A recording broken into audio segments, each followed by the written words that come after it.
Appendix. U. In two movements. A participatory Theoanthropology. The mirror. You were made in the image of God, and the image goes deeper than a resemblance. It is a structure. God's own life has two movements. A life within, the eternal feast of Father, Son, and Spirit, complete, lacking nothing, and a life outward, the free overflow of that feast into creating, giving, showing, which did not have to be, and is. And you, stamped with that image, are built in two movements too, a you within, received, and a you outward, enacted. Everything this book believes about the human person is a footnote to those two movements and to the direction each one runs. The you within arrives creature-ward. It is what God's self-giving deposits in you, sheer gift, before your first act. The you outward travels God-ward. It is your whole lived answer, rising back to the giver.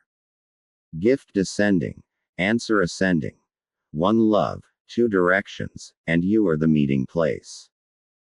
The you within. Given, whole, and untouchable. The inner movement is your original identity, and it is given whole, at once, at your origin, never assembled, never earned, never in pieces. It is triple, like the life it mirrors. It is substantial. You are given human nature whole, the same cloth from which every person is cut, really yours and not on loan. It is modal, the sheer unrepeatable thisness of you, your own way of bearing that nature, a word spoken in the eternal word, your deepest name kept in the Son, not as a file but as an embrace. It is relative, an orientation, woven into the original, to an ever-deepening, already established communion, membership in the family life of God, and kinship with the whole cosmos, issued actual with the gift, not promised for later, so that you were never built solitary, your loneliness was never your truth, and the deepening never had to earn the belonging. This triple identity is no capacity awaiting activation. It is already, from the first moment, a theophany, a showing of God never said before, never to be said again.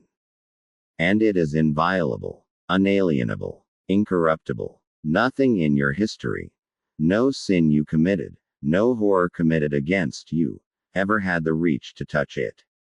It can be masked. The false selves and the addictions are exactly that, plaster over a lamp, parasites taxing a light they could never put out. But a masked lamp is not a dark one.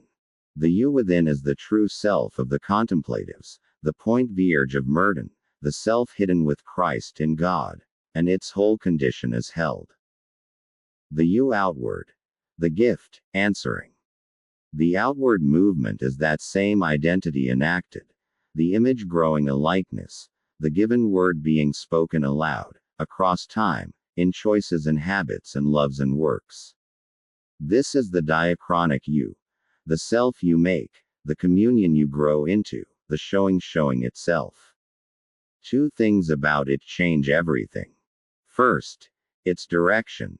The enactment is your God-ward journey, the answer rising, and its shape, in a fallen world, is not a ladder you climb but a falling you finally permit, down out of self-management, into the two arms of the Father, the Son, in whom you are held, the Spirit, by whom you are grown, who catch what falls and lift it to the bosom.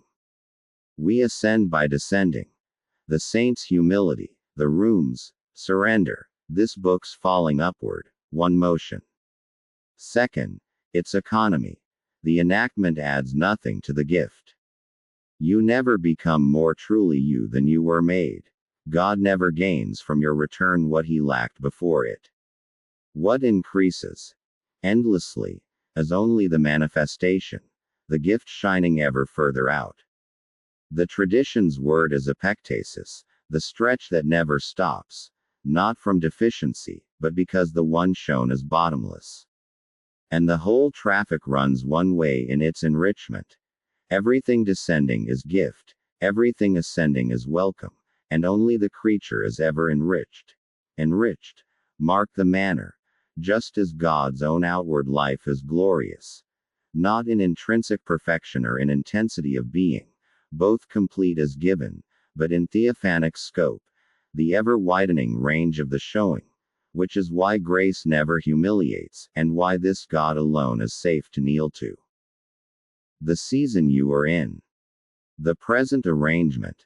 This mortal, tiring, entropic body, this one-way time, is not the punishment cell and not the final form. It is a dispensation, a provision with an office and a term. Its office is repentance. Because you run down and begin again, no choice of yours is ever final while the clock runs, the day itself is minted as the coin of turning. The angels, having no such medium, chose once and forever, your inconstant flesh is precisely why your worst Tuesday was never your last word. Its term is death, which, inside this economy, is mercy, the guarantee that no wound compounds forever, the chrysalis splitting, the same whole person identity intact across the crossing, exchanged into a body with a new office, no longer turning, but pure showing. And behind the whole season stands the oldest good news. Christ was never plan B. The word's wedding to our humanity was the point of creation from before all worlds, independent of any fall. The rescue is only the wedding, arriving through a storm. You were wanted before you were lost. Where it all ends. It ends in restoration, and the restoration is exact. Not the you within, which never needed restoring. What is healed is the masking, the parasites starved, the lamp unveiled, and then, past all deserving, the return of what the counterfeits consumed, the locust years restored, the whole outward abundance gathered home. It ends without a ladder. God does not come in amounts. The blessed differ not in doses of divinity but in postures of the one undivided gift. No head table, the newest arrival the greatest joy. And it ends without ending. The repertoire of communion never closes. Forevermore of Him, forevermore of you unfolding to receive Him. The falling ends, was always going to end, at the bosom of the Father, the place at the table nearest the heart. Given within, answering outward, caught by two arms, carried to one chest.